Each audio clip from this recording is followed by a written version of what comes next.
De repente siento que el grupo de jóvenes creció. Estaba acostumbrado a predicar los sábados con los jóvenes. Pero bueno, voy a mentalizarme que es domingo, ¿sí? Así no hablo con palabras modernas como tengo que hablar con los jóvenes porque si no se duermen todos. Me gustaría que podamos continuar nuestro estudio de esta serie que estamos teniendo de Isaías 6. Voy a pedir que me acompañen ahí, Isaías capítulo 6. Un capítulo, una visión, una experiencia que tuvo Isaías que hasta el día de hoy está haciendo temblar a aquellos que pueden dimensionar un poco lo que Isaías contempló en esa visión. Y hemos titulado esta serie de mensajes Pecadores ante un Dios santo. Y vimos que en el capítulo 6 podemos hablar de diferentes temas y hemos visto acerca de la santidad de Dios, hemos estudiado acerca de ese Dios santo, hemos estudiado el domingo pasado acerca del hombre pecador, vimos que somos inmundos dentro de un mundo inmundos, ¿verdad? Un trabalengua ahí, pero veíamos a Isaías, un hombre que decía a sí mismo ser un hombre inmundo de labios. Eso reflejaba lo que había en su corazón, porque la abundancia del corazón habla la boca. Y lo mismo decía del pueblo donde él vivía. Entonces estudiamos un poco acerca de este pueblo inmundo también, en el capítulo 5, y veíamos estas 6 advertencias o estos 6 ayes, ¿verdad? Estos 6 ayes en plural, que Dios hace contra el pueblo de Israel. Y estuvimos estudiando un poco de cada uno y vimos que casi no hay diferencia con el mundo en que nosotros vivimos. Vimos que no hay diferencia en esa soberbia, en ese orgullo, en esa valentía para lo malo, pero cobardía para lo bueno, en esa jactancia de hacer lo malo, pero en la vergüenza y en la timidez por hacer lo justo. Cómo se mofan de que el juicio de Dios aún no viene, ¿verdad? Y vemos que hoy en día sigue siendo así. Hay personas que no creen en el juicio de Dios porque no han visto el juicio de Dios. Y en el tiempo de Isaías ya existía ese tipo de personas. Y era un pueblo inmundo donde Isaías estaba, pero cuando él contempló la santidad de Dios, dejó de decir ay por el pueblo y empezó a decir ay de mí. Ay de mí que soy pecador y mis ojos han visto al Rey. Vimos entonces este hombre inmundo dentro de un pueblo inmundo. Y así como Isaías, nosotros hoy necesitamos ver la gloria de Cristo. Es algo impresionante lo que Juan nos revela en el capítulo 17, diciendo que Isaías habló de él y se está refiriendo a Cristo en el contexto, cuando vio su gloria. O sea que este Rey santo, santo, santo que vemos en este trono alto y sublime es el Señor Jesucristo antes de su encarnación. Nosotros necesitamos ver a Cristo de esa forma. Nosotros necesitamos ver a Jesús, ver su gloria, porque al verle así vemos la fealdad de nuestro pecado, y al entender nuestro pecado entendemos nuestra necesidad desesperada de redención y de santificación. Y eso es lo que vamos a estudiar en esta noche, entendiendo que el primer paso a la santificación o hacia la santificación es el reconocimiento de la suprema santidad de Dios, seguido por el terrorífico reconocimiento de lo pecador que soy yo frente a su santidad. No frente al pueblo inmundo, no comparándome con el que tengo al lado, no comparándome con el hermano que cometió varios errores aquí en la iglesia, no justificándome diciendo al menos no soy como fulano, como mengano, como mengana, al menos yo tal cosa, no, así cualquiera. Isaías quedó desarmado cuando se comparó a la santidad de Dios y dijo, ay de mí, estoy frito. Ahora nos queda una incógnita, ¿verdad? Teniendo estas dos verdades y enfrentando el Dios Santo al hombre pecador, queda esa pregunta. ¿Qué opción tenemos los pecadores al nivel de pecador que sos y que soy de estar ante un Dios santo?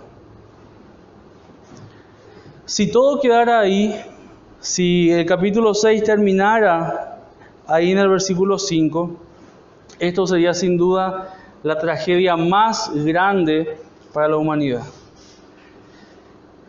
Esta visión aterradora nos sirve de trasfondo para entender la gracia perdonadora del Dios Santo, que nos transforma de pecadores condenados, listos para morir. Él dijo, ay de mí que soy muerto. Pero este Dios Santo utiliza ese trasfondo de su santidad y de nuestro pecado para mostrarnos la gracia perdonadora de ese Dios que nos transforma y nos lleva de ser pecadores condenados a ser santos aceptados. Así que como título para este punto, siguiendo el trabalengua del domingo pasado, hoy vamos a estudiar acerca de los santos gracias a la gracia del santo. Santos gracias a la gracia del santo. Versículo 6, si me acompañan, vamos a leer estos dos versículos. Isaías capítulo 6, versículos 6 al 7. Vamos a leer del versículo 5, ¿sí? Para volver a entrar en el contexto. Dice, entonces dije, ay de mí que soy muerto, porque siendo hombre inmundo de labios y habitando en medio de pueblo que tiene labios inmundos, han visto mis ojos al Rey Jehová de los ejércitos. Y ahí por la gracia de Dios continúa el capítulo 6, dice, y voló hacia mí uno de los serafines, teniendo en su mano un carbón encendido, tomado del altar con unas tenazas, y tocando con él sobre mi boca, dijo, he aquí que esto tocó tus labios, y es quitada tu culpa y limpio tu pecado. Vamos a orar. Padre Santo, te rogamos que en esta noche puedas hablar a tu pueblo.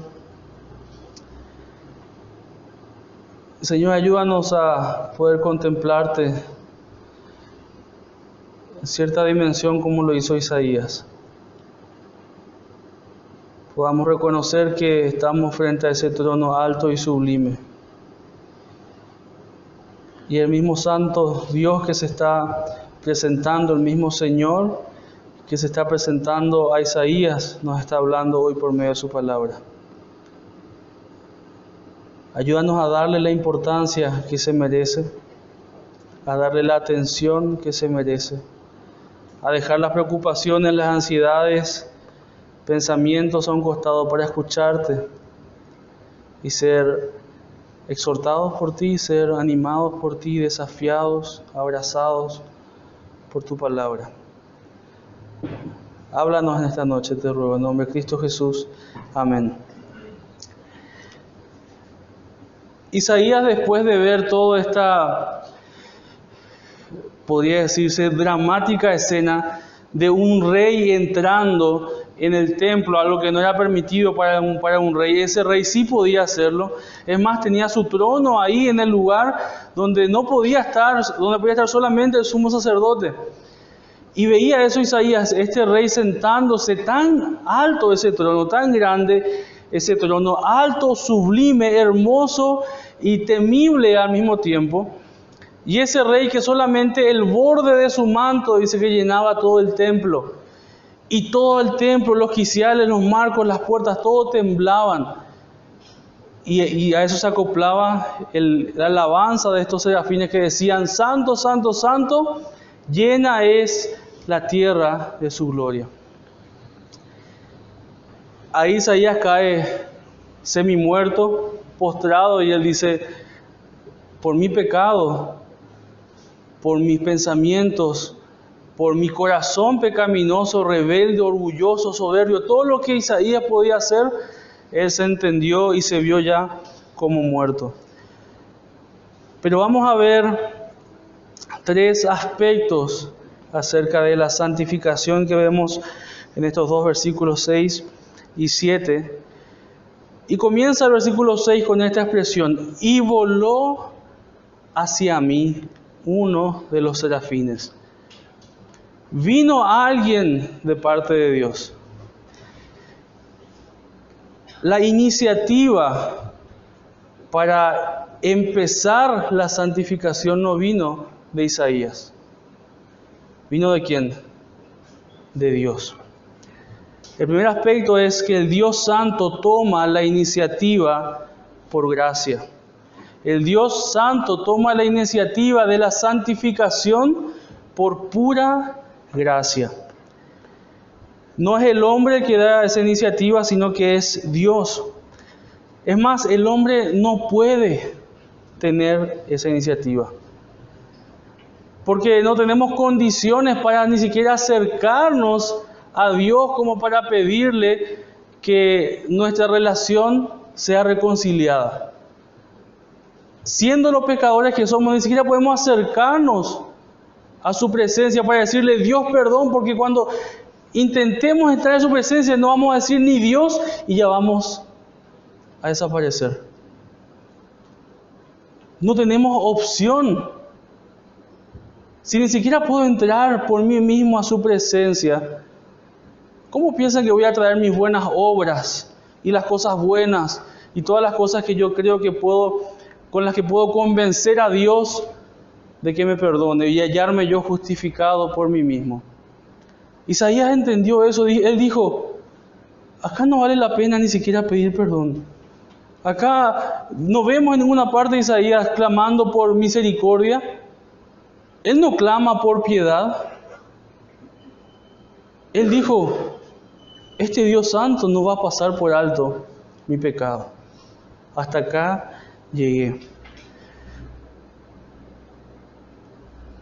La única alternativa que tenía Isaías y que tiene el ser humano, nosotros los pecadores, es que el que está sentado en el trono, el que tiene autoridad real sobre todo, tenga piedad de nosotros por pura misericordia.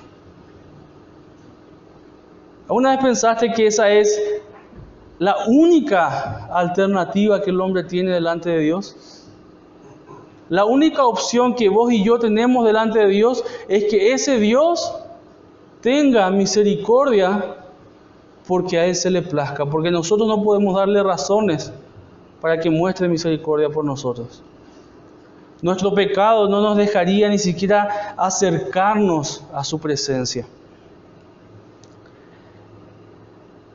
Lamentaciones 3:22 declara que por la misericordia de Jehová no hemos sido, ¿qué dice? Consumidos. Y da la idea del fuego cuando consume algo. Por la misericordia de Dios, vos y yo no hemos sido consumidos. Solo por la clemencia, por la piedad de Dios, no hemos sido desintegrados por nuestros pecados. El simple hecho de que hoy sigas acá y sigas en pie es una demostración de la misericordia de Dios. Que hayas despertado esta mañana siendo lo pecador y lo pecadora que sos, y que yo haya despertado esta mañana, no es más que pura evidencia de que Dios ha tenido misericordia porque Él ha querido tener misericordia. Pero ¿saben qué? No solamente Dios mostró o muestra misericordia hacia la humanidad y en este caso hacia Isaías. Dios fue más allá en su amor. Él mostró misericordia, pero Él no simplemente nos dejó existiendo, porque solamente el hecho de seguir existiendo ya es misericordia suficiente. Si existís es porque Dios ya ha sido clemente contigo, ha sido piadoso contigo, solo existiendo. Pero su misericordia y su amor fue más allá. Él no simplemente nos dejó existiendo lejos de Él, sino que mostró su gracia al acercarse a nosotros. Fue Dios, y eso es algo que es tan básico, pero a la vez tan profundo. Entender que Dios fue quien dio el paso inicial para que vos y yo, pecadores, podamos restablecer una relación con Él. El ofendido buscó que el ofensor sea perdonado.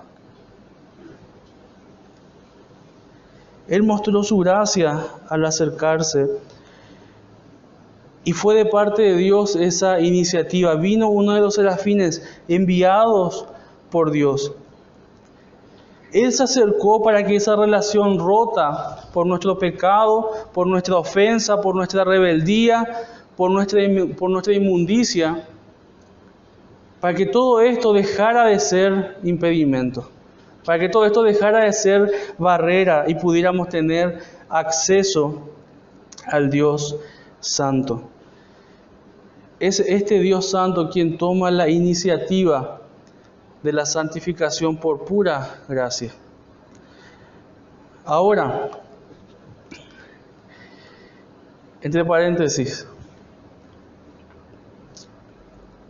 tenemos que entender que este Dios que está sentado en el trono, este Señor, este Rey que está en el trono, es perfecto. Él no se contradice a sí mismo, no puede ir en contra de lo que ha dicho, ni de lo que Él es. Por lo que su gracia no puede ser aplicada sin que su justicia sea saciada. Te vuelvo a repetir, la gracia de Dios no puede ser aplicada sin que su justicia sea saciada. ¿Dios muestra su misericordia? Sí, claro que sí. ¿Dios muestra su amor? Claro que sí. Pero recordemos que Dios no es solamente amor, no es solamente misericordia, no es solamente bondad. Dios es justo. Y escuchamos que sobre todas las cosas Dios es santo. Él es santo, santo, santo. Su santidad es la base de su justicia y de su ira, de su enojo. Porque Él es santo, Él reclama justicia.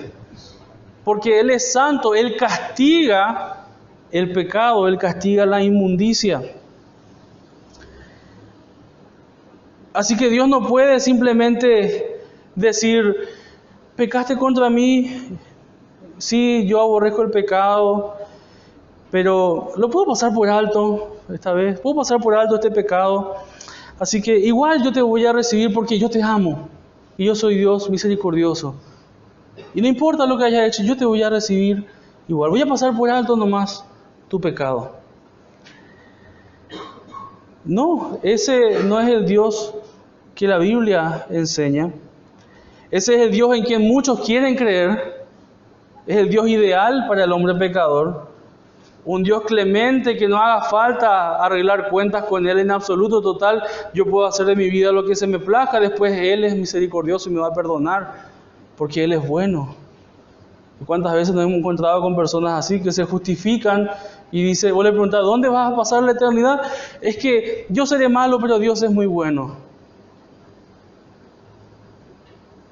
Es tan bueno que no va a poder estar contigo siendo tan malo. No se considera su santidad. Números 14 y 18 leíamos el domingo pasado, que decía que en ningún modo Dios tendrá por inocente al culpable. El pecado debe ser castigado. la deuda debe ser cancelada, pagada. El alma que pecare, ciertamente morirá. Porque la paga del pecado es muerte.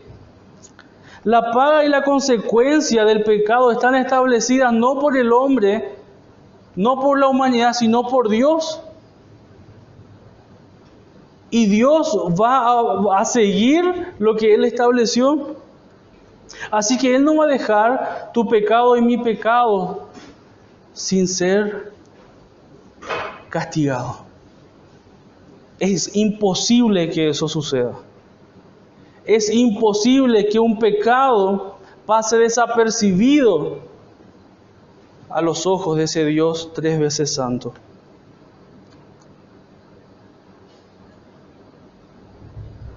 Esto fue establecido por Dios y Él no se va a contradecir. Pero ¿saben qué, queridos hermanos? Hay algo maravilloso y un pastor llamado Sugel Michelén lo describe de esta forma. Dice, cuando Dios abre nuestros ojos para que veamos cuán santo es Él y lo pecadores que somos nosotros, no lo hace para destruirnos, sino para darnos vida. Te vuelvo a repetir, cuando Dios abre nuestros ojos para que veamos su santidad y para que veamos los pecadores que somos, Él no hace esto para destruirnos. Él hace esto para darnos vida.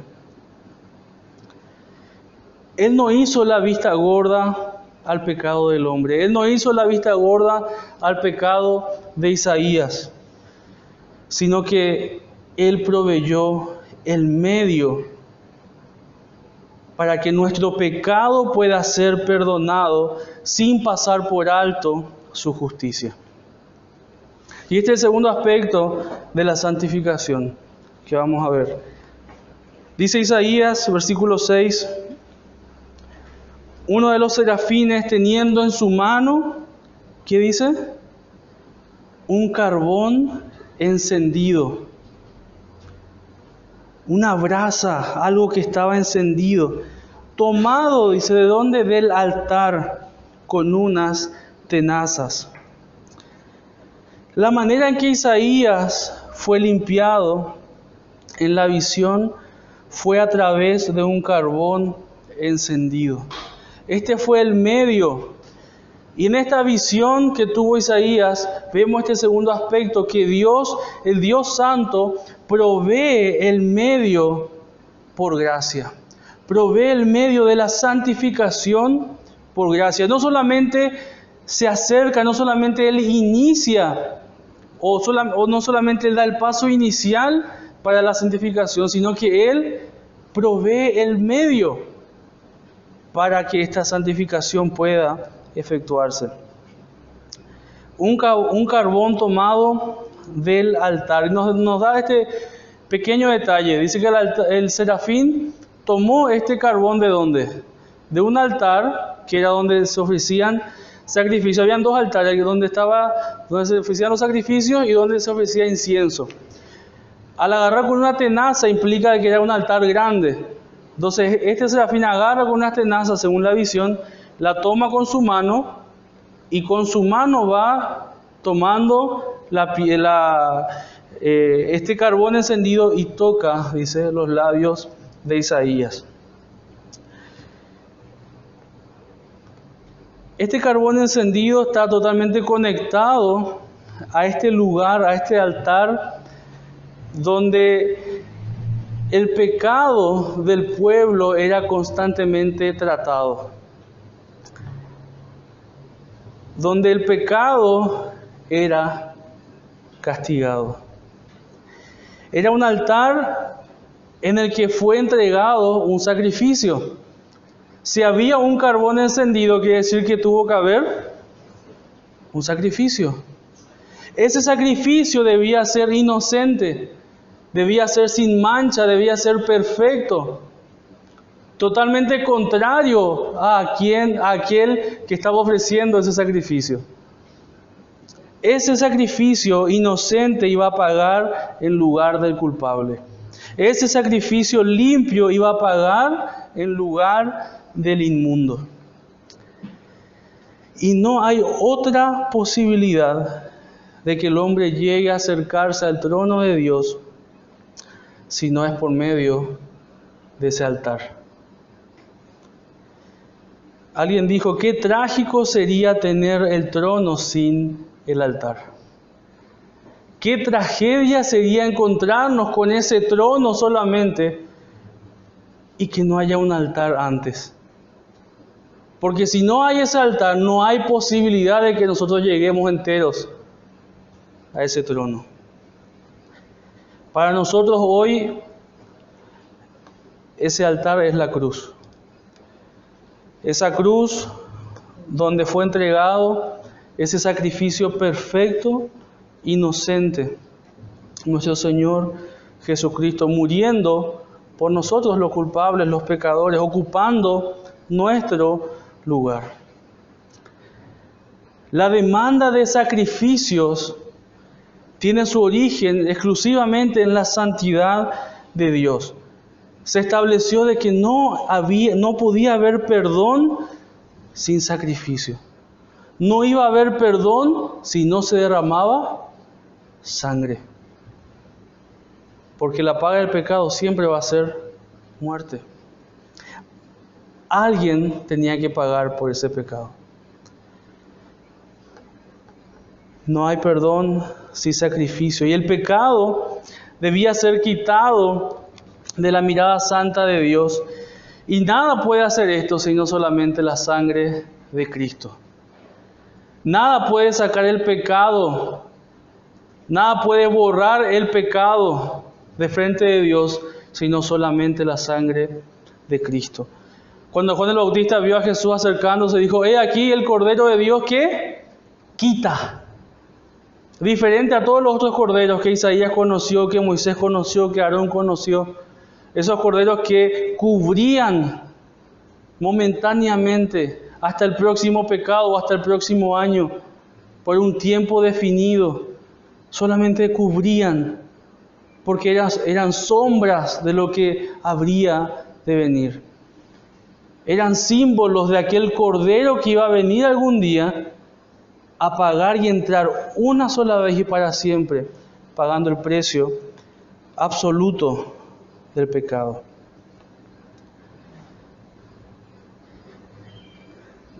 Todo acercamiento a Dios es sobre la base de sangre derramada. No es muy tierno decirlo, pero todo acercamiento a Dios tiene como base sangre derramada. Desde la antigüedad fue eso establecido. Hoy nosotros podemos acercarnos ante el trono de la gracia porque hubo sangre inocente, sin mancha, que fue derramada por nosotros, en lugar de la nuestra. Lo maravilloso, queridos hermanos, es que el medio que Dios proveyó, el medio que este Rey Santo proveyó para limpiar a los pecadores, fue Él mismo. Ese Dios Santo que estaba sentado en el trono, ese Santo, Santo, Santo, el Hijo de Dios, la provisión para arreglar esa situación, la sangre que se iba a derramar iba a ser la suya propia.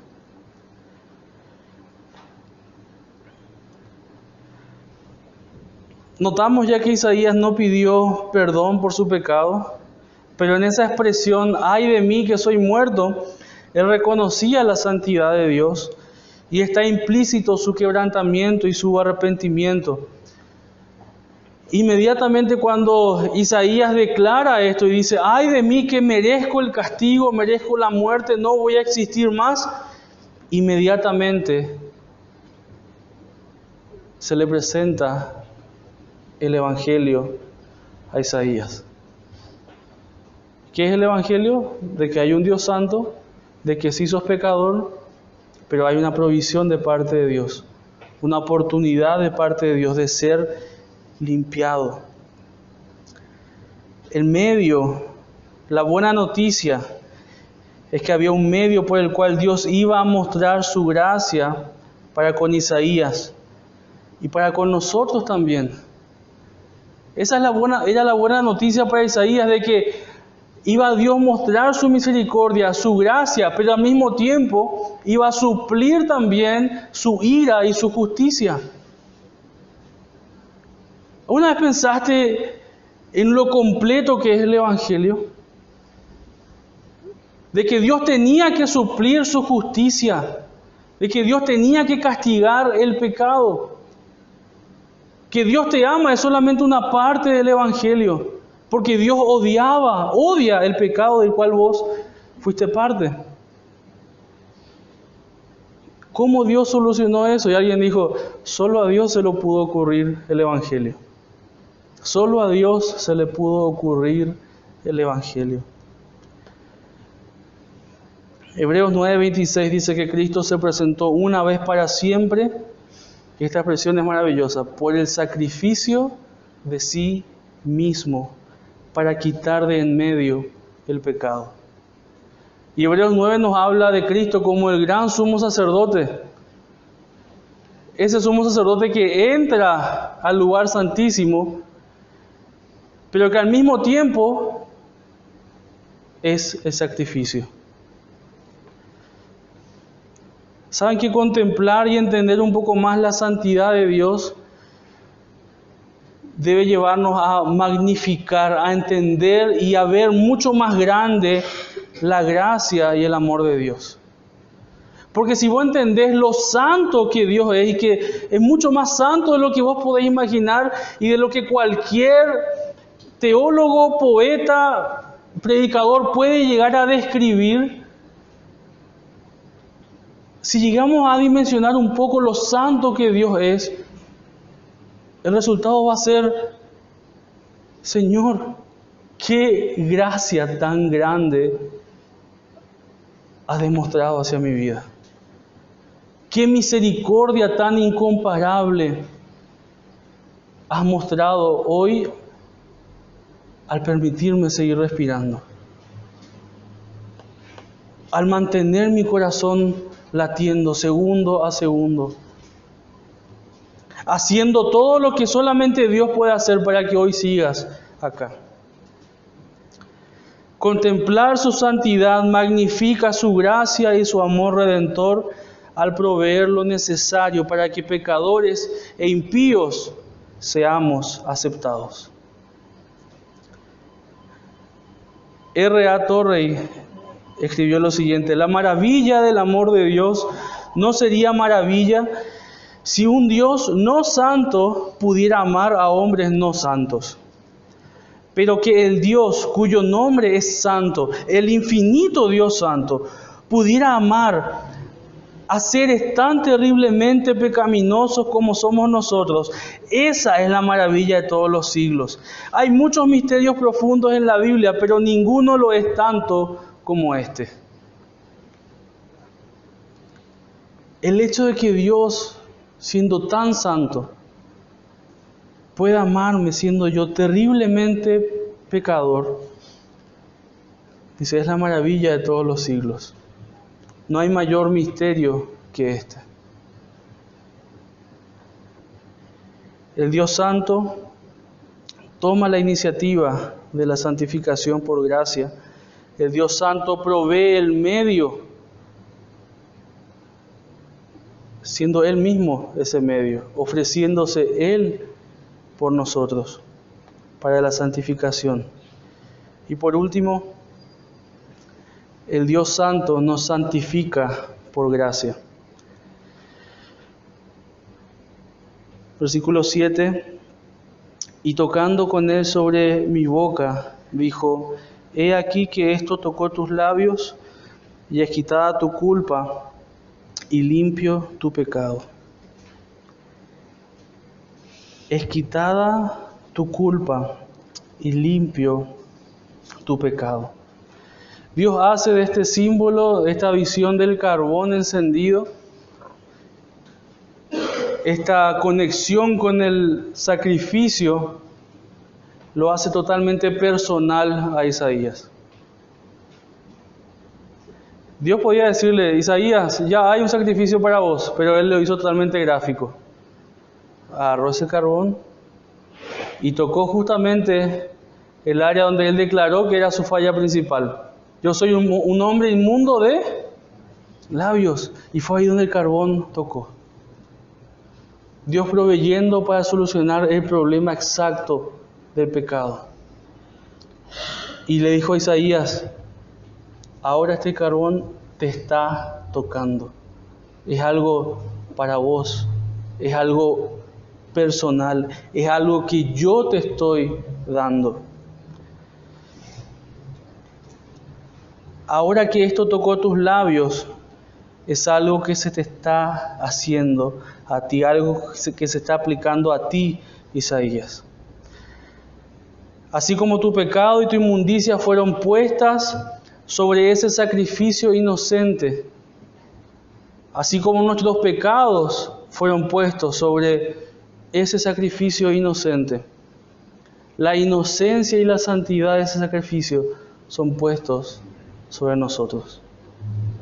¿Alguna vez pensaste eso? ¿En el negocio más conveniente que has hecho en toda la eternidad?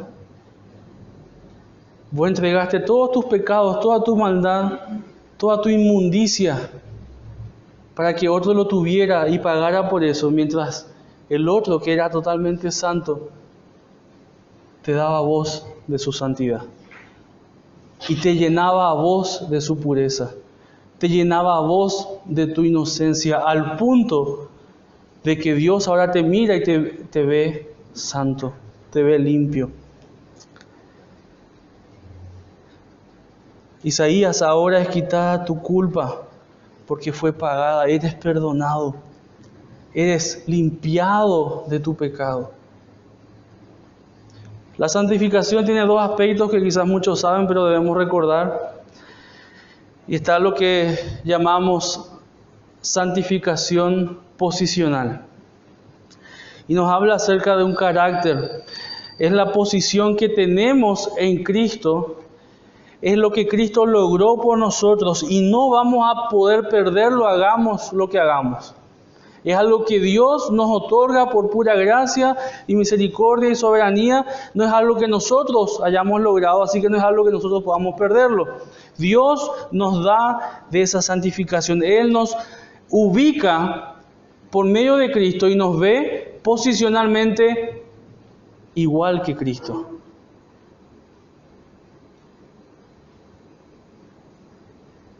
El Padre te ve igual que a Cristo. Por eso Jesús dijo, los llamaré hermanos. Recibimos la misma herencia, recibimos la posición en Él. Y esta santificación posicional habla de lo que ahora somos gracias al sacrificio de Cristo. Somos presentados por medio de Él y como Él es santo, somos vistos santos nosotros delante de Dios. Esto es una realidad del creyente desde el momento de su conversión. Es algo que el Espíritu Santo obra en cada uno de nosotros desde el momento que recibimos a Cristo, desde el momento que Cristo ha llegado en nuestras vidas y hemos sido hechos nuevas criaturas, hemos sido santificados delante de Dios. La santidad de Dios se ha sellado en nuestras vidas y Dios nos ve a nosotros posicionalmente santos, perfectos, como ve a su Hijo. Por otro lado, tenemos la santificación práctica o santificación progresiva, que también le llaman. Y esto está ligado totalmente con la conducta. En la anterior, Dios es el responsable de eso, pero en esta somos nosotros los responsables. En Cristo posicionalmente somos hechos santos y sin mancha, pero en nuestro día a día somos responsables de crecer en santidad, de mantenernos en santidad. La idea es una santidad que va progresivamente igualándose a esa santidad posicional. Y es como dibujar dos líneas en un tablero. Dibujar tu santidad posicional, la más elevada que pueda haber, y después vos dibujás ya cómo ha estado tu santidad práctica. Más cerca, más lejos, más cerca, más... El desafío es que nuestra santidad práctica cada vez se acerque más a esa santidad posicional que tenemos en Cristo. Y hermanos, el contexto acá de Isaías no está hablando a un hombre que no conocía a Dios. Isaías no era un hombre que no había conocido a Dios o que no había experimentado antes a Dios. Y no está hablando acá de la conversión de Isaías. O sea, este hombre que estamos viendo aquí, en el capítulo 6 de Isaías, era el hombre que tenía la moral más alta en el pueblo de Israel en ese momento. Era el único hombre de quien Dios se pudo fiar para que anunciara el juicio a su pueblo. Era un hombre que conocía a Dios, que era conocido por Dios. Pero acá no está hablando de su conversión, sino que está hablando de un proceso de purificación que él tuvo que pasar. Un proceso de santificación práctica. Isaías fue puesto frente al fuego purificador del Evangelio. Dios le recordó a Isaías, le mostró a Isaías lo que era el Evangelio. Esa condición en la que se encontraba Isaías, en la que se encontró Isaías delante del Dios Santo, todos nosotros estamos en esa condición. Y yo al menos no me considero llegar a los talones a Isaías. Isaías fue encarado con este fuego purificador del Evangelio, porque no hay otra mayor motivación. No hay mayor motivación para vivir una vida santa que ser continuamente enfrentados al Evangelio. Porque el Evangelio nos recuerda no solamente que debemos amar a Dios porque Él nos ha amado primero, o porque Él ha derramado su gracia sobre nosotros, sino que el Evangelio nos recuerda que debemos temblar frente a ese Dios santo, ese Dios que no tolera, ni acepta, ni negocia con el pecado. Él no va a aceptar el pecado, ni va a pasar por alto el pecado en ninguna de sus formas, en ninguna de sus presentaciones. Sea como vos llames al pecado, chico, grande, piadoso, no piadoso, Dios no negocia con el pecado. Ese Dios santo que consumió a los hijos de Aarón al ofrecer fuego extraño. Ese Dios santo que castigó con lepra a la hermana de Moisés por murmurar. Ese Dios santo que castigó con lepra también a Uzías por ensoberbecerse, por olvidarse de que Dios le trajo donde él estaba. Ese Dios santo que castigó con la muerte ya en el tiempo de la iglesia a Ananías y Zafira por mentir, por hacer una mentira piadosa, solamente por decir que dieron más en su ofrenda de lo que en realidad dieron. Sigue siendo el mismo Dios santo que exige que tengas una vida santa. Sigue siendo el mismo Dios santo que exige y demanda santidad de su pueblo. Él reclama y Él dice, sean santos porque yo su Dios soy santo. Y si se supone que me están siguiendo, si se supone que yo soy su Señor, ustedes deberían acercarse a eso. Sean santos porque yo soy santo. Pero es un Dios que no solamente exige eso, sino que también ofrece purificación, ofrece santificación. A todo aquel que, como Isaías, reconozca su pecado, se humille ante el Santo, y no solamente va a ser restaurado, sino que vamos a continuar viendo más adelante cómo es encaminado hacia propósitos que Isaías jamás imaginó en que Dios podía llegar a utilizarle. Dios exige santidad de su pueblo, pero si su pueblo ha pecado, si su hijo ha pecado, si sus hijos han pecado, hay purificación disponible, hay gracia abundante. El desafío de santificarse, el llamado, el mandamiento de santificación no viene solamente como un reto imposible para nosotros, sino que Dios ha provisto el medio. Él se ha dado a sí mismo. Se nos ha entregado a Cristo en nuestras vidas. Él sigue siendo el medio de santificación. Él sigue siendo Él sigue siendo la razón por la que nuestros pecados pueden seguir siendo perdonados. Y a quien podemos recurrir cada vez que fallamos y confiar en que su justicia se nos es aplicada a nosotros, porque mi pecado le fue aplicado a Él en esa cruz. La santificación viene de parte de Dios por pura gracia. Este Dios santo dio el paso inicial, proveyó el medio por gracia, y Él sigue otorgando purificación, limpieza continuamente. ¿Qué tenemos que hacer nosotros? Otra vez, lo que Proverbios nos dice: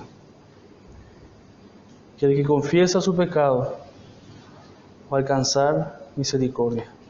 El que confiesa y se aparta alcanzará misericordia. Pero el que lo encubre, el que lo sigue abrazando, el que lo sigue teniendo como su precioso y no lo suelta, el que se empeña en seguir pecando contra Dios, no va a prosperar. Y Hebreo nos dice que horrenda cosa es caer en manos de un Dios vivo. Vamos a terminar orando.